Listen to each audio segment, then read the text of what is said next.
I feel really pale today because I've used my paler foundation because it's going into winter. And also, I've been cat sitting this week and I forgot to bring half of my makeup stuff back. So I had none of my makeup tools. So all of this had been applied with my fingers, apart from the lipstick, and a very, very tiny eye makeup brush. You know, the one that comes with the palette. They're really shit. Hello everybody, welcome back. If you have not been here before, my name is Debbie and I read a lot of books. I'm kind of like having this background with my monkeys in the corner and my display of test carrots and books. Yeah. So, To Kill a Mockingbird at Leeds Playhouse. This will be a comparison with the book. That when I talked about the actual books, I was comparing To Kill a Mockingbird to the first draft that was released as a sequel, which was Go Set a Watchman. So it did have me looking a little bit more at Scout's relationship with her father rather than the court case, which is the heart of the story, really. Well, I say the heart of it. The play puts things into perspective in a way that the book didn't. So it was written by Aaron Sorkin and directed by Bartlett Shear. I believe that's how you pronounce it, because that's how they pronounced it at the after-show, post-show discussion the other day. This show is 2 hours and 50 minutes, including the interval. It starts at the Playhouse at 7:15, meaning that it finishes at about 10:15. So, at the end of every show, there has been a standing ovation. People think it's incredible, and the cast is incredible. I will go through the cast list with you in just a second. And the actor that plays Dill comes out and speaks to the audience about the Playhouse, the charity, and asking people to make donations on their way out. The description of the show on the website says, Aaron Sorkin's riveting award-winning stage adaptation of the seminal American novel about racial injustice and childhood innocence became a Broadway and West End sensation, with star-studded sellout sessions on both sides of the Atlantic. Now, this thrilling courtroom drama opens at Leeds Playhouse ahead of a national tour.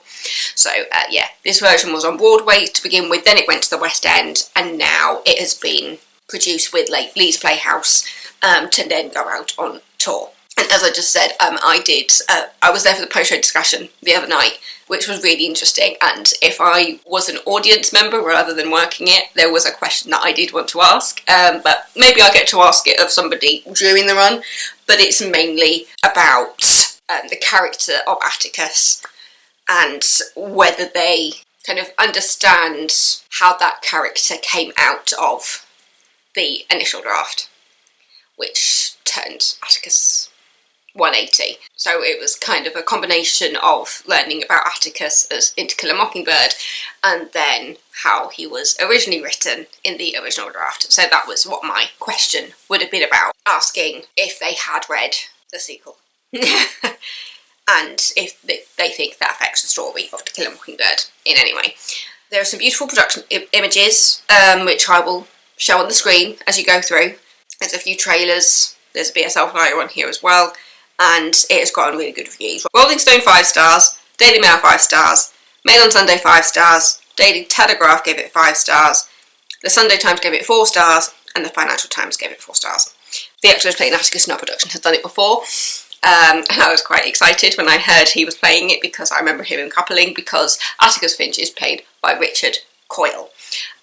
American audiences will know him from being on The Chilling Adventures of Sabrina. A lot of Brits my age will probably remember him in Coupling, the 90s English sitcom that was kind of like our version of Friends, and he was like the Joey of the group. But anyway, I will go through the full cast list. We got Richard Coyle as Atticus Finch, Paul Albertson as the ensemble, Harry Atwell as Mr. Cunningham and Boo Radley. Oh, he plays Cunningham as well. I did not realise that.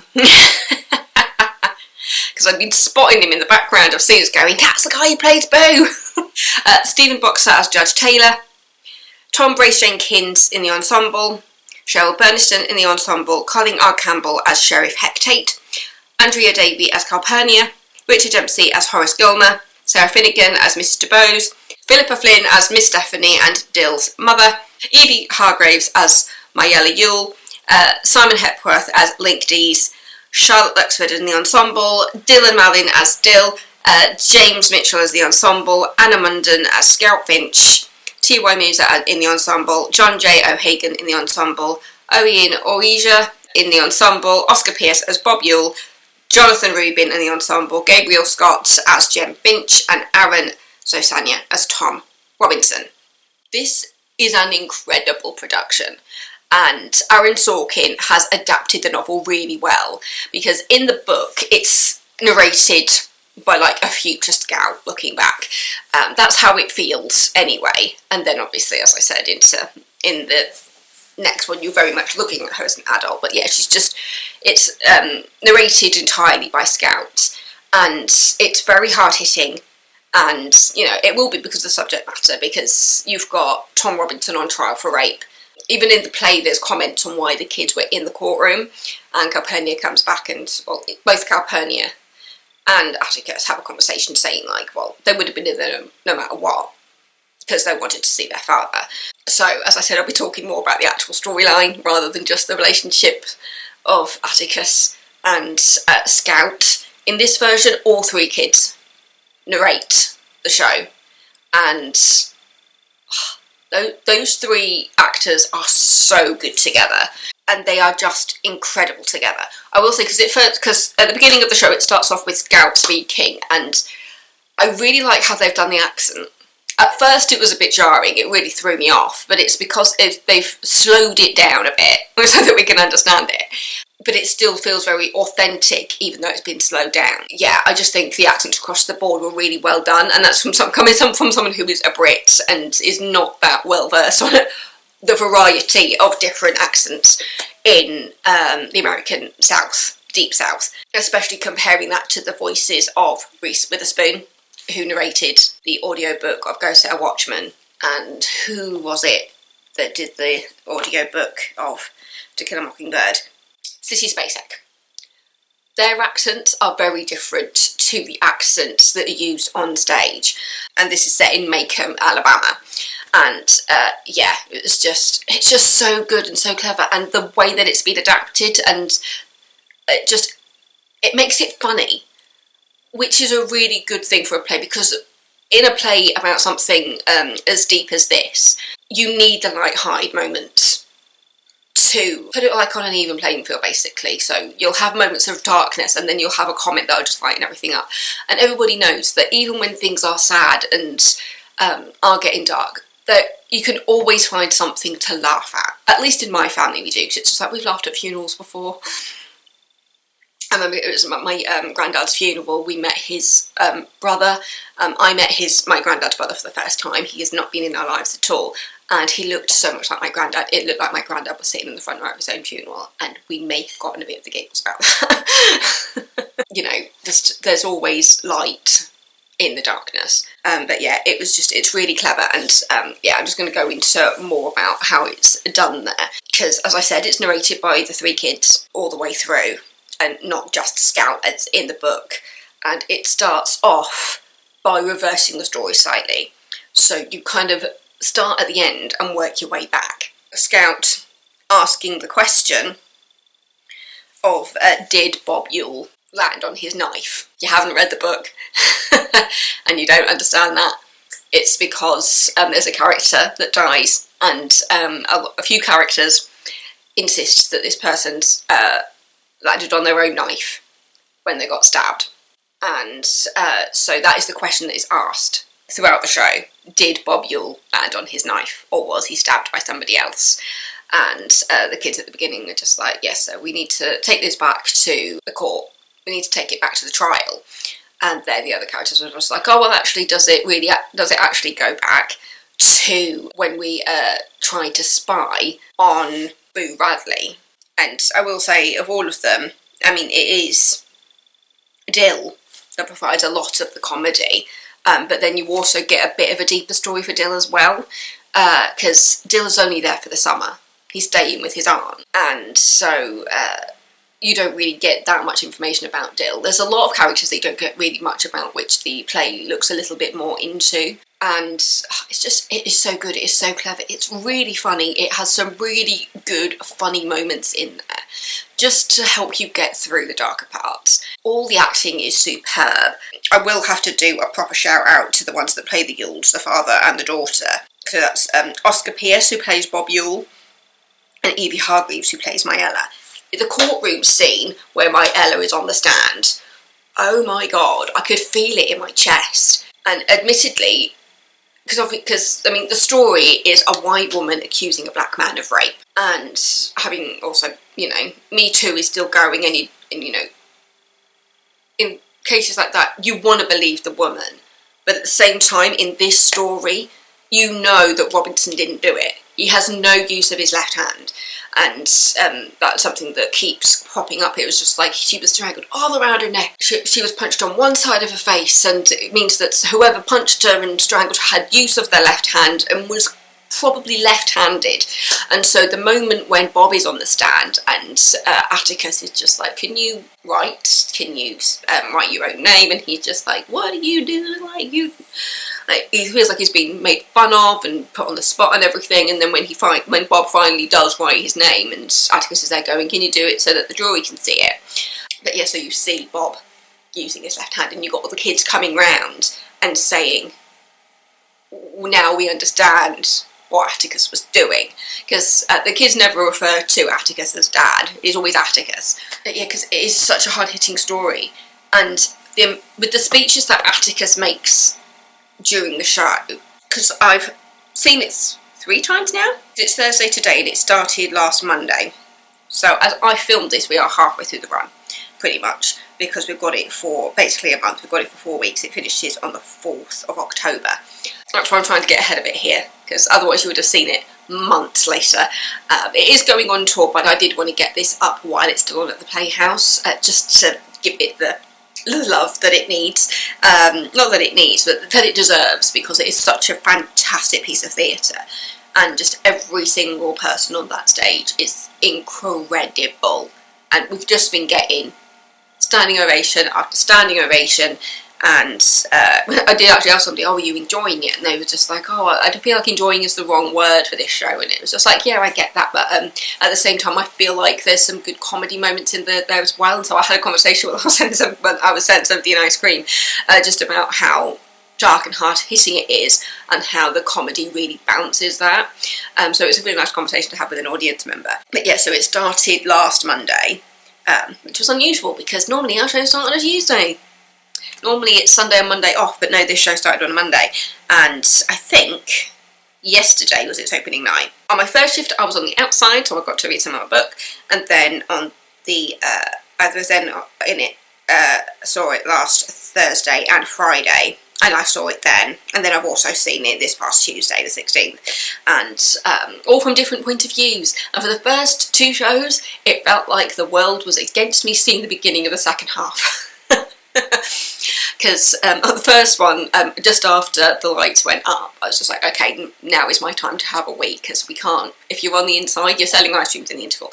That is not pee time for staff. It is once the show has started and you know that everybody else is on their place. That's the chance when you have a chance to have a wee, especially because it's such a long show. As I said, the first half is 80 minutes, 20-minute interval. So that's a long time to go without having a wee. And then on the second time I saw it, somebody put their coat on the stage at the beginning of the second half.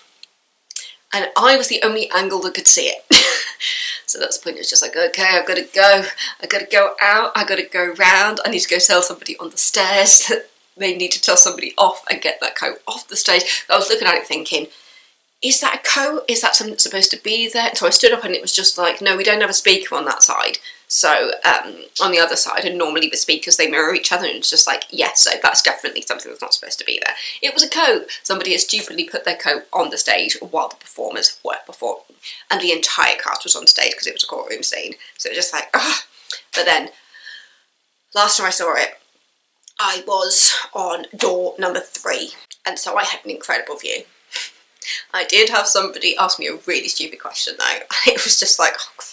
Because somebody was sat in a seat that has a railing on it that you can... My washing is done.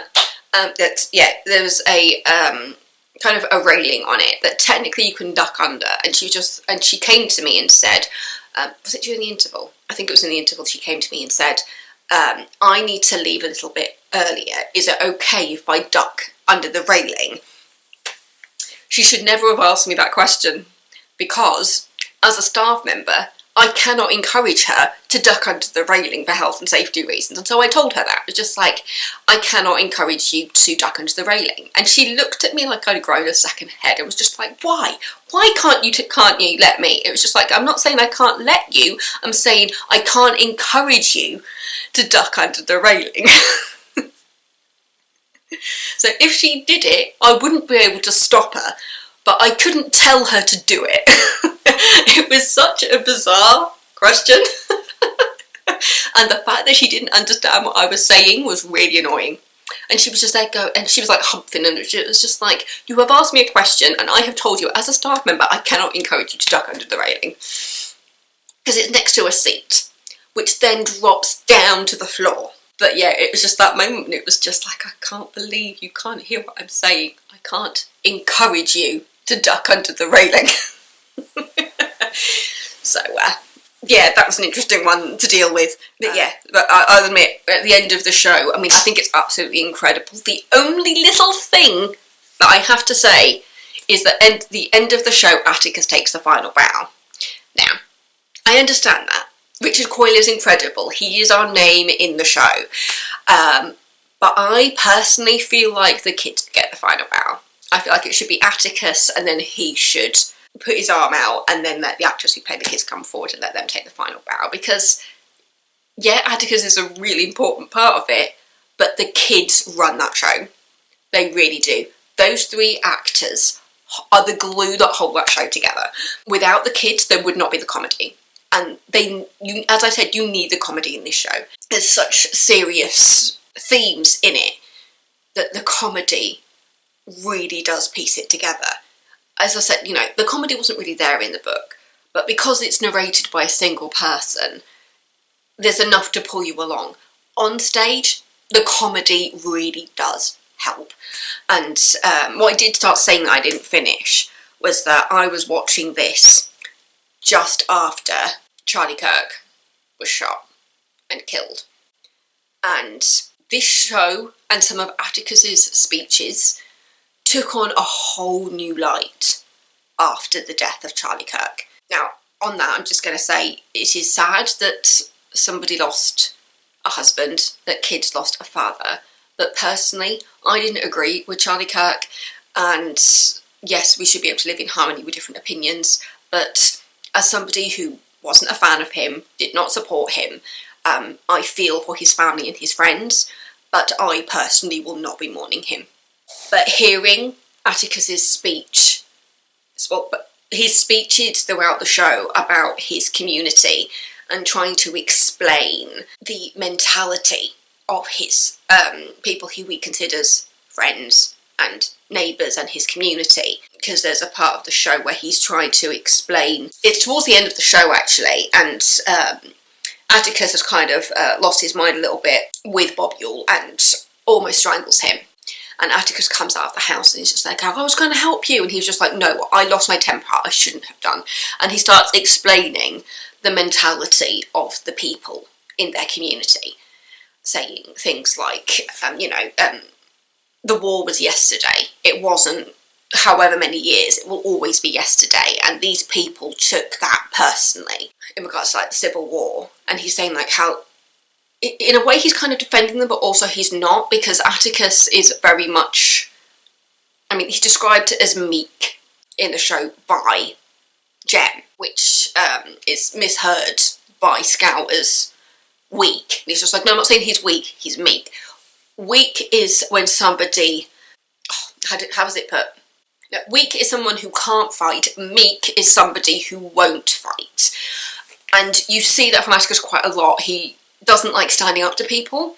He will always try to excuse behaviour and say, look, these people are still people, and they will still, they have their reasons for how they behave like this. And then there are other characters that kind of call Atticus out, like in regards to, it was the old woman with the camellia bush, and there's a point where Calpurnia says, because Atticus says, oh, well, she's ill, she's on drugs and stuff, and Calpurnia rightly comes out and says, oh, she was a bitch before she even took the drugs. So, yeah, there's lots of comments that really do sit different in the wake of a lot of what's happening in America at the moment. Well, a bit of what's happening over here, but in regards to the whole Charlie Kirk situation and the gun laws in America, especially with it being a classic American show and book. Yeah, it's just watching those moments and Atticus's speech, something just felt really different after the death of Charlie Kirk. I didn't mean to go on for this about him for so long, but it's just because it really does sit differently in my head hearing Atticus defend people. And there's a lot of conversation happening at the moment of whether, you know, it's okay to sympathise with somebody who you don't politically agree with. And there was a person on TikTok who has always been very open about the fact that he doesn't like Charlie Kirk, and he admitted that he cried when he found out. And it's just like how when people die, grief affects people in different ways. And, you know, as I said, you know, I will not be grieving Charlie Kirk. I didn't know him, I didn't agree with him. You know, there are some people that if they died, I probably wouldn't care. To say I'm happy about it? No. I am not happy that Charlie Kirk was shot in front of his wife and his kids. I'm not happy about that, but that doesn't mean that I agree with him.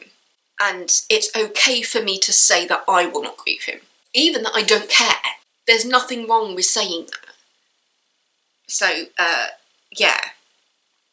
I don't know why this has become such a Charlie Kirk heavy thing, but I think it was just because watching this after that just really did impact the way I watched the show and how I interpreted what Atticus was saying in those moments when he was trying to defend his community. And I say defend loosely, because there's a point when Jem is talking to Atticus, and he's, you know, Atticus is explaining his community and what happened leading up to the Civil War and how that affected people afterwards.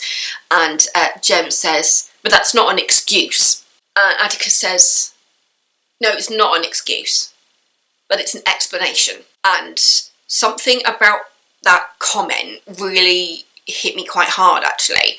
And I think it's just because this is such a divisive, is that the right word for this show?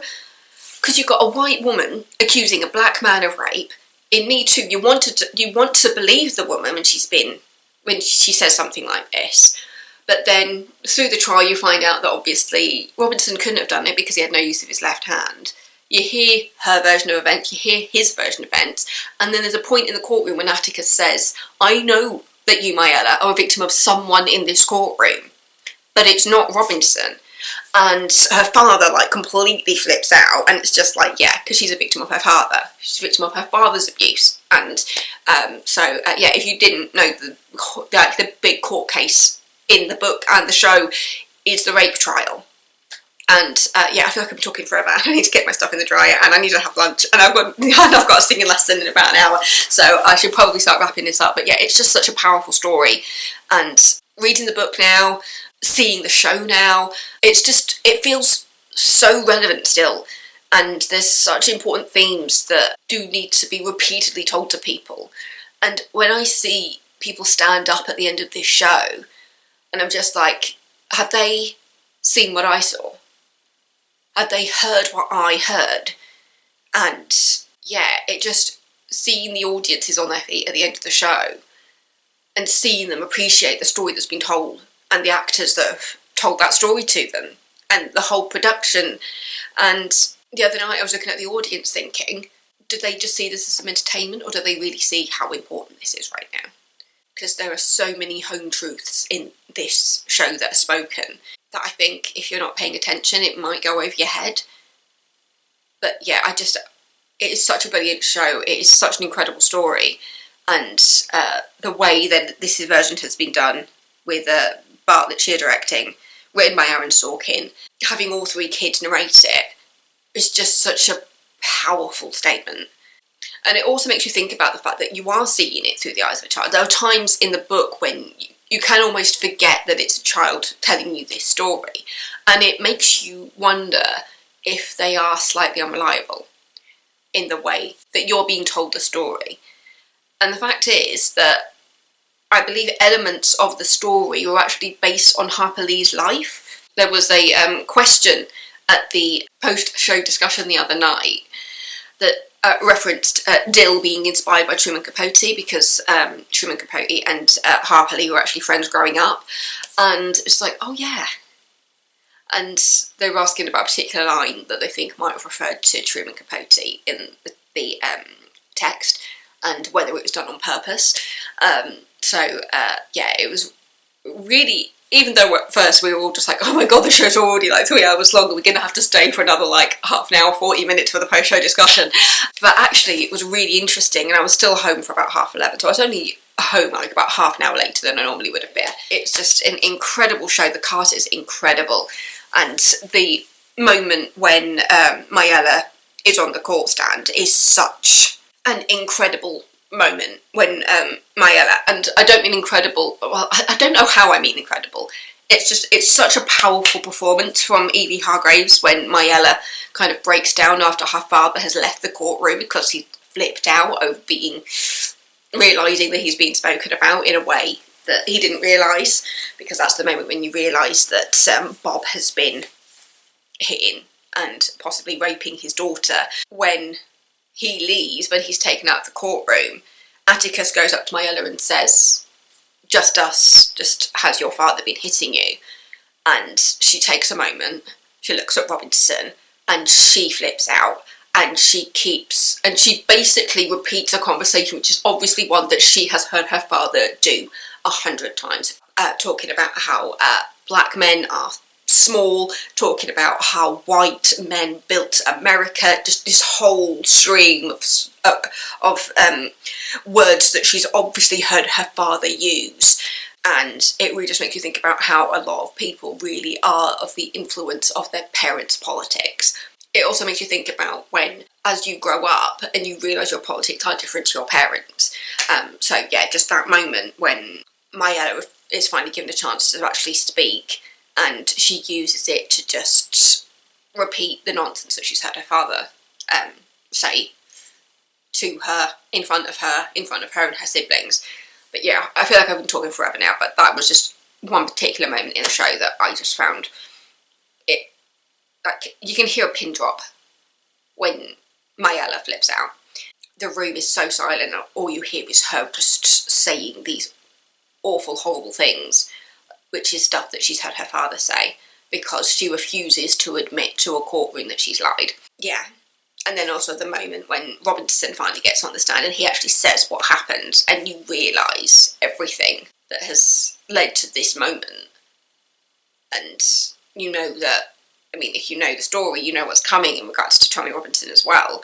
But when he actually says, like, I saw her, I felt sorry for her, which is something that he's not supposed to say in the courtroom. Atticus says, you shouldn't be, no, you're not allowed to say that. And you find out that by admitting that he's sorry for her, it almost implies that he feels like he's better than her. When really he's just seeing a young woman who is struggling. She's like 19, and she's acting like a mother figure to her 7 siblings. And her father gets drunk and beats her and abuses her. So why shouldn't he feel sorry for her? Ugh. No, it's just so powerful. It's so brilliant. Just the entirety of the cast is absolutely incredible.